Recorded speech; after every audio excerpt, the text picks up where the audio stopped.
Share screen. Okay. Welcome to my cluttered desktop.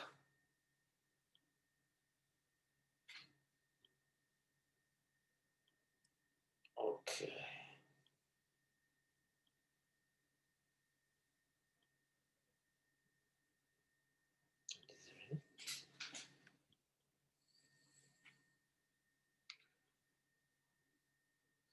All right, so this. So this is actually part one of a series of nutrition-based calls that I'm gonna do, and based on macronutrients. So we have three macronutrients: protein, fats, and carbs. So in each call, I'm gonna go in depth on each of them. And today we're gonna start with protein. So we're gonna explore what they are, why we need them, which of them we're gonna be eating, and how. So a little bit of a practical practical examples and practical applications. So, well, the main role of protein in the body is structural. So what that means: muscles, cells, your hairs, the skin. Did I say organs already? Pretty much everything in your body is made from protein. So for that reason, proteins are in fact an essential macronutrient.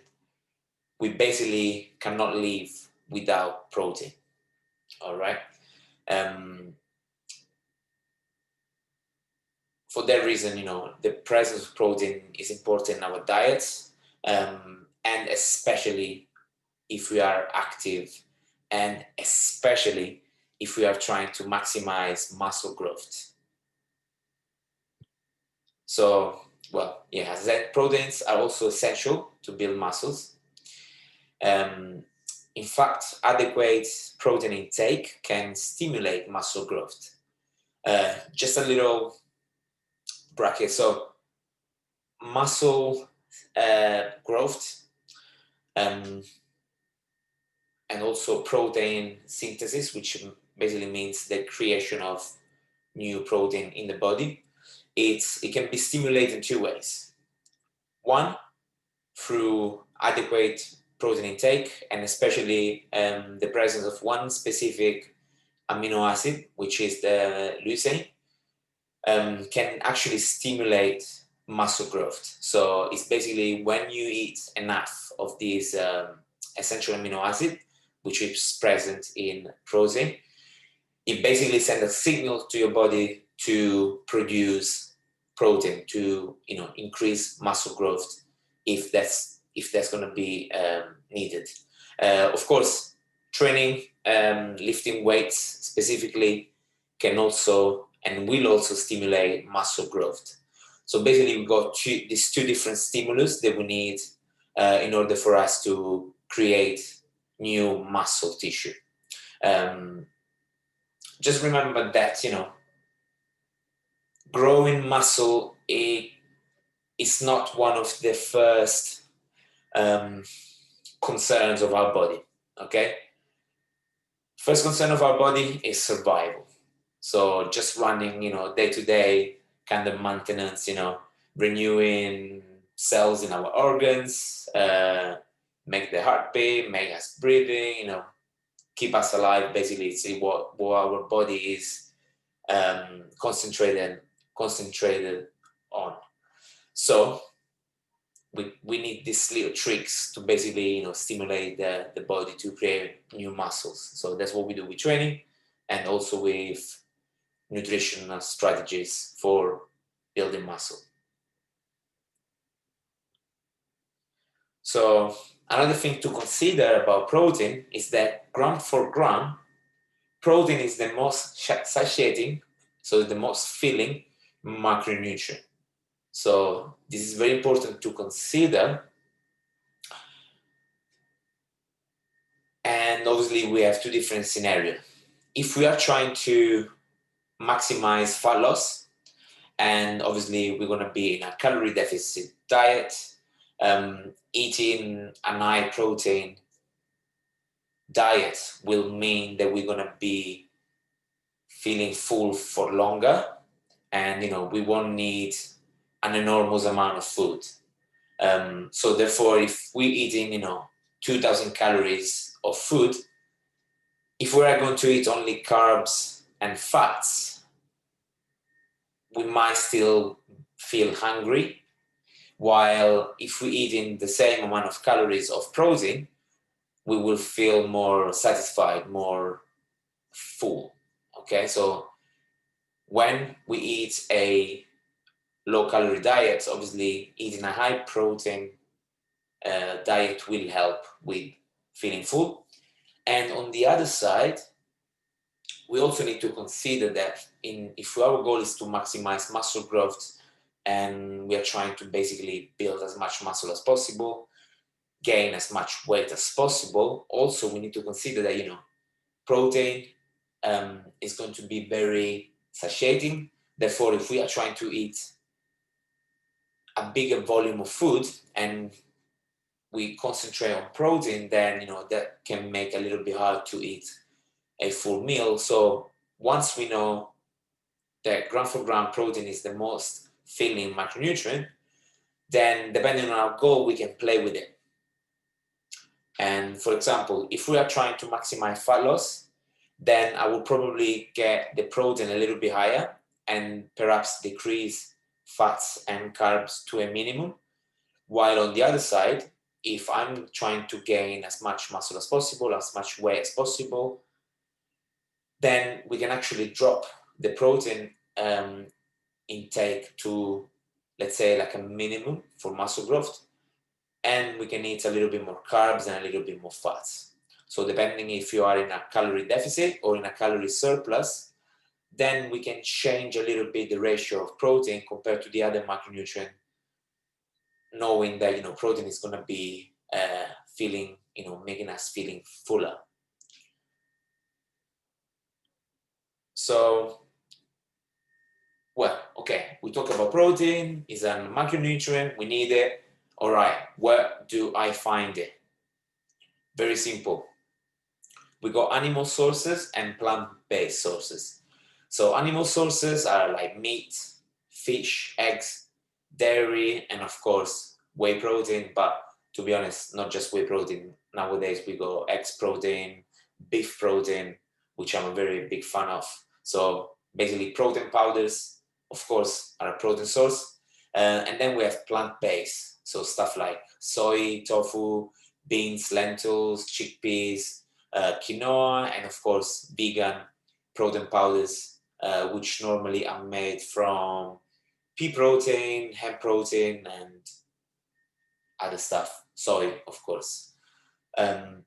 So, as you can see, we have a big variety of food that will provide us protein, and we're gonna make sure that we make this a staple of our diet. So trying to get as much variation as possible, and based on your likes as well, right? Some people might eat more fish rather than meat. Some people doesn't like eggs. So, whatever you like, whatever you choose, we got a wide variety. So that's not going to be a problem at all to find where to find protein. So one thing to consider when we're looking at protein sources is in their natural, well, not natural, how can I say? Basically, animal sources will often come with fats. So if you go back and we look, for example, at meat, normally meat comes with fat, all right? If you ever saw a steak, you probably notice, the marbling, and that's in fact fat. Fish, while most fishes are low in fat, we got salmon that is very high in fat. Mackerel is high in fat. So again, we just need to make sure that we know when we're looking at total calorie intake and we're looking at the food and we're trying to understand what macronutrient is going to provide. Meat, fish, eggs, of course, is the yolk is very high in fat, while the egg white is basically pure protein. Dairy, again, lots of fats in there, unless we go for a fat-free option. And then whey protein, we can find a very lean whey protein, so that's not a problem. And on the other side, plant-based protein sources will often come with carbs. And this is important to consider, especially if you are vegetarian or vegan, and sometimes, let's say, you want to limit the amount of carbs that you eat. Well, it's going to be very hard to get enough protein while maintaining the carbs lower, because stuff like soy, beans, lentils, all the pulses, quinoa, all this stuff will contain carbs with the protein as well. So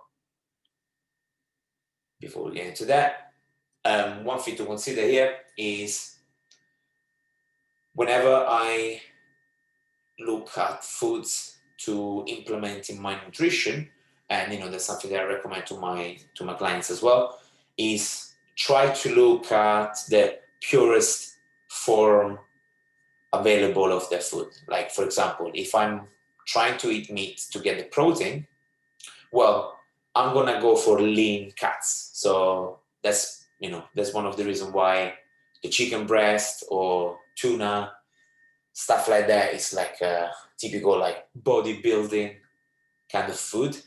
Just because it's basically you get the protein, you don't get the carbs, you don't get the fats, so you know what you're getting. While if I'm trying to get my protein from eggs, dairy, I need to be aware that I'm gonna get some fats too, right? And in my head, it makes stuff a little bit complicated when I try to make a meal. When I try to compose a meal, and I'm trying to look, okay, I got fats, I got carbs, I got protein. So I'm trying to pick one food for each macronutrient, and just be aware. So I would normally try to go for lean cuts of meat, lean fish like tuna, white fish like cod, normally what's the name? Stuff like mussels, prawns are very low in fat. Actually, probably no fats at all. So very high protein content as well.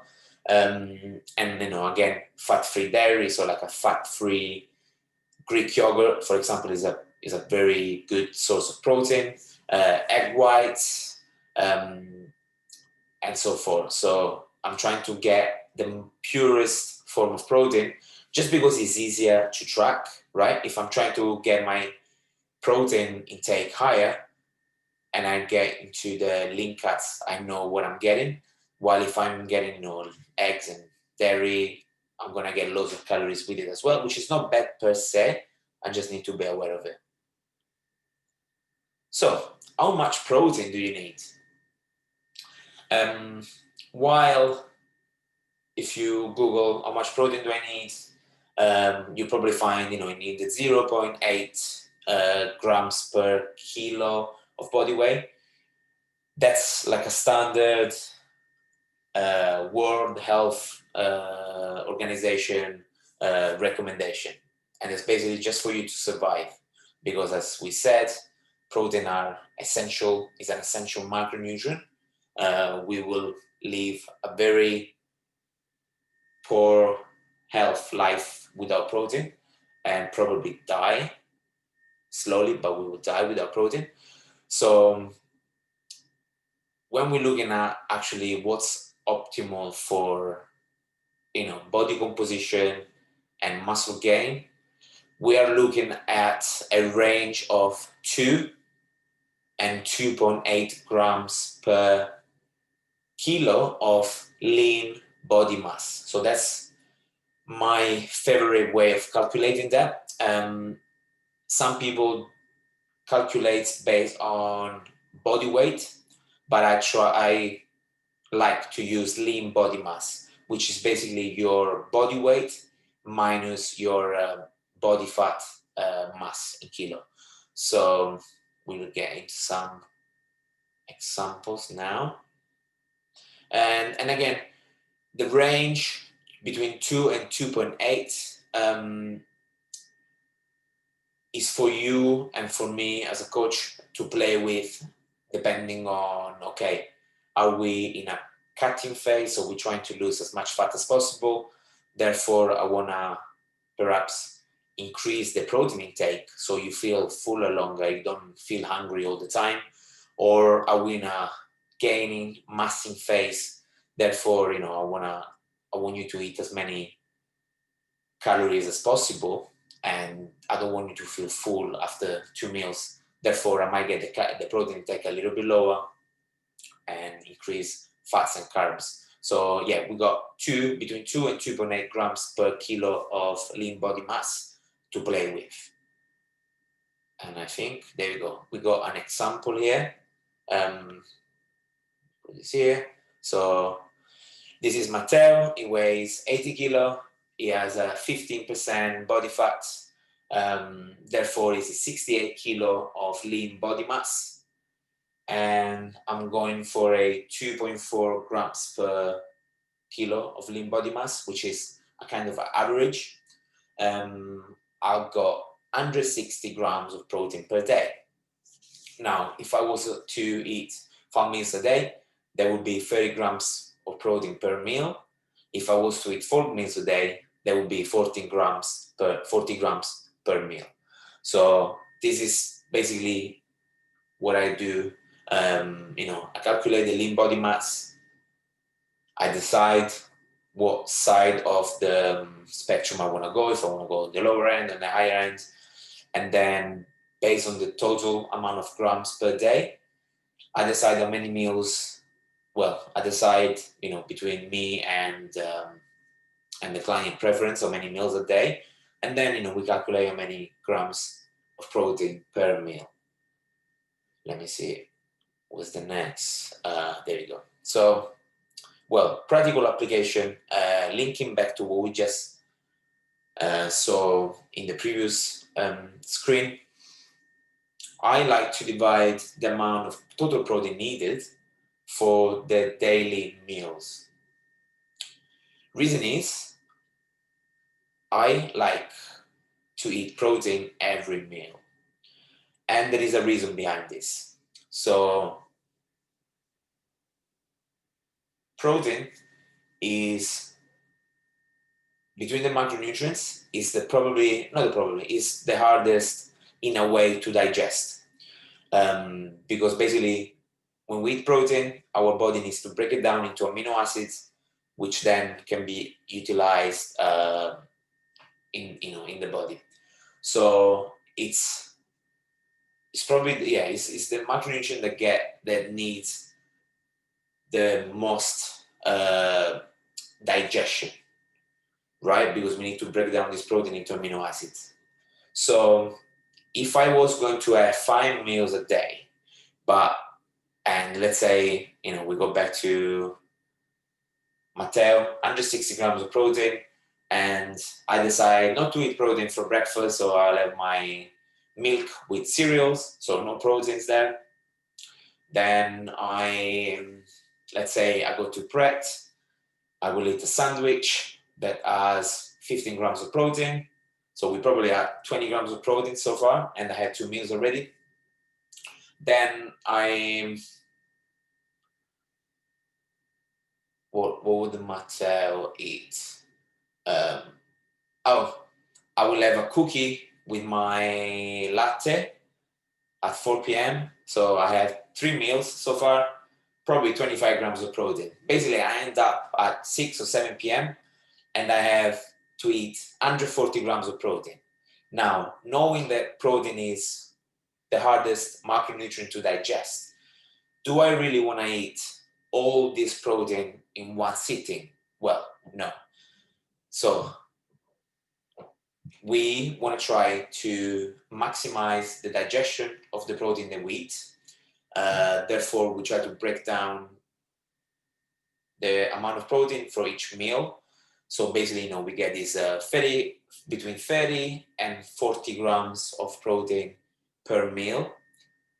And then obviously, let's say between 3 and 5 meals a day, whatever you choose. Then I will break it down and try to have kind of similar amount of protein for each meal. While I'm saying this, I'll have to admit that I'm actually a fan of eating a little bit higher protein for dinner. But I'm not talking, the 50% of my intake. I'm probably talking like, instead of 40 grams, maybe I like to have like 50 grams at dinner. The reason is because I want to make sure that I digest it properly. The dinner is the only meal that I'm actually kind of sitting down with my girlfriend. I stopped working, I'm relaxed. So, I kind of like to eat a little bit more protein because I know I can digest it better. And also, I'm going to go chill and rest afterwards. I don't need to go back and work and stuff like that. So I like to divide I try to get as much balance as possible in the meals, protein intake. However, let's say, I like to have a little bit more at dinner, but that can be personal preference.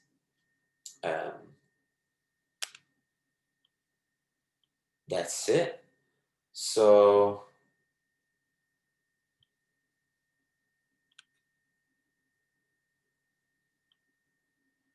Nathan, any question, anything, or what's the thing that you found most valuable that hit home for you? Yeah, I think it was really good, Matteo, because I think the thing that I'm struggling with as I start this sort of muscle build part of my journey and trying to keep intermittent fasting, what I've been thinking about through the presentation is that balance of how I can get the right amount of protein and other macronutrients into what we call the feeding window with the intermittent fasting that I'm doing, but still give my body enough fuel to actually capitalize on my training. And so it's finding that balance, which I'm sure will work together over the next few weeks. But it was really good, and just understanding meals, portion control, and actually how to get to that stage is really good. So thank you. You're welcome. Yeah, so definitely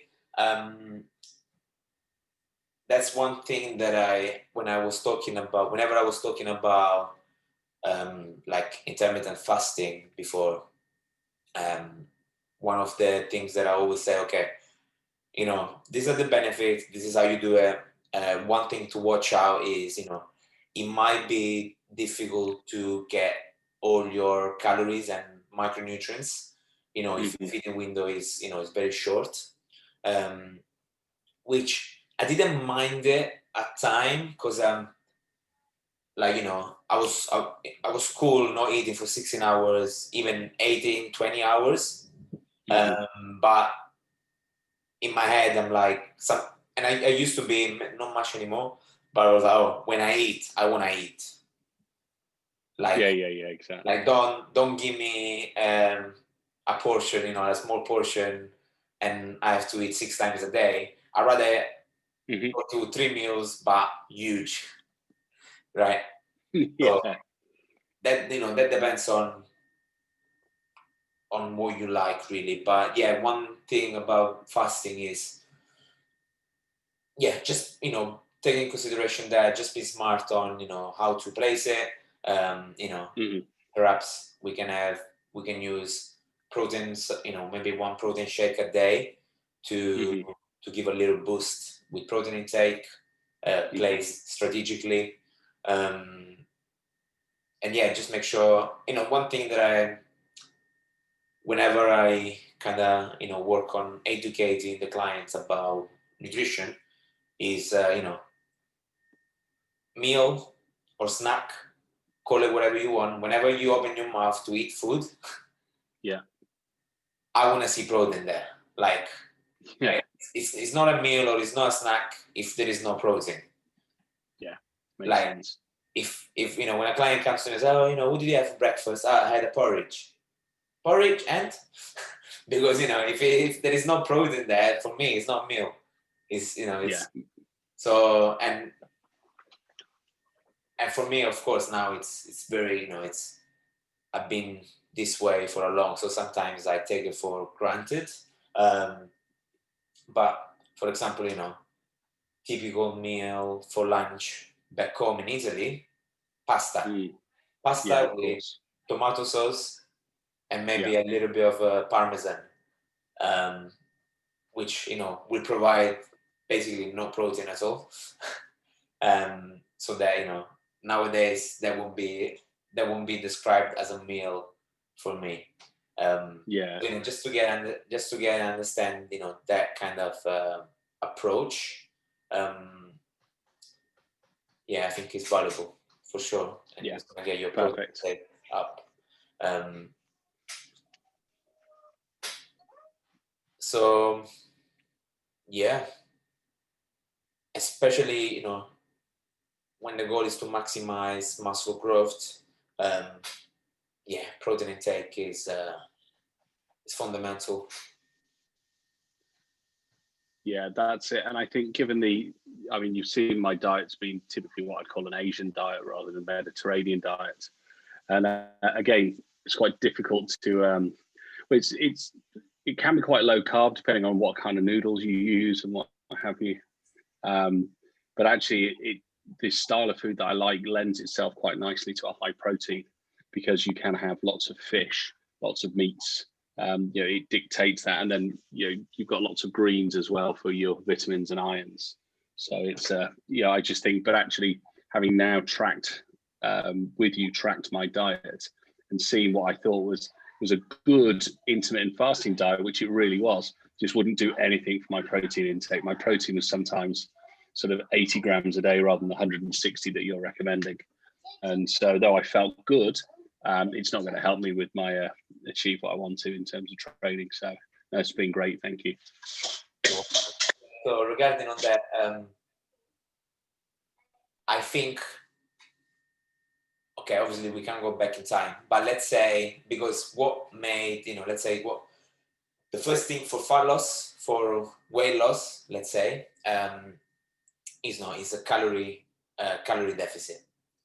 So, but actually, I didn't say this, but this is very important. So the reason why we focus on protein intake is when we're talking about weight loss, but especially fat loss, because my goal is to maximize fat loss rather than weight loss.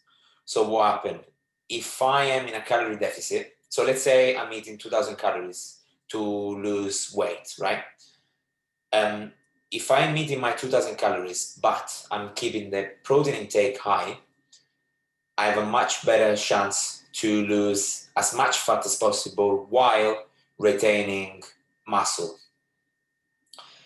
While if my protein intake is my calorie intake is 2,000, but my protein intake is low, what's going to happen? I'm still going to lose the same amount of weight. However, the weight will come from both fat and muscles. So there might be a muscle loss together with fat loss and weight loss. So from a body composition perspective, we're trying to maximize fat loss. Therefore, even in a calorie deficit, maintaining the protein intake high, it's going to be not only beneficial, but optimal to maintain as much muscle as possible while losing weight. So obviously we can't go back in time, but for future references, it's always good to keep the proteins a little bit higher when trying to lose fat. Yeah, perfect. No, that makes sense. Thank you. All right. So Nathan, thank you very much. I will stop No, here. thank you. And Perfect. yeah, thanks for watching. And I will. No, it's great. Thank you. We chat on Saturday anyway. Yeah, definitely. Perfect. So I'm working out by myself on Saturday, aren't I? We're not together on Saturday, or yeah. Yeah. So I left the program on the app, so you can go through Yes. it, just to kind of rehearse what we did.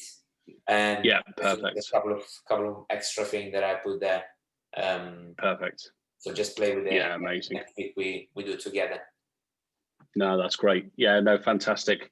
And it was, as I say, I was talking to my friend who I said, who's the CrossFit guy from work, Tom, and he said, "Yeah, how's the session?" I said, "It's that technique piece that's just so important." And yeah, he was, and he's just done his, he's been doing 100K, 5Ks a day every day, Oh, wow. and so he's just ticked over 100K and he's just keeping going with it now. So yeah, it's nice to have, even though he's doing a very different regime, it's nice to have someone. My team are very fitness focused, so it's great to actually be in that, rather than just the dieting side, to actually be able to get involved in the fitness and the training side as well. So it's really good.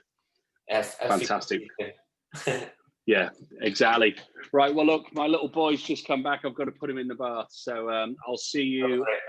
I'll speak to you over the week, and definitely speak on Saturday. Thanks very much. Let me know what you do tomorrow in the gym. I will do, definitely. I'll keep it all tracked in the app. Thanks, Matteo. Yeah. Bye-bye. Okay. Ciao, ciao. Bye-bye.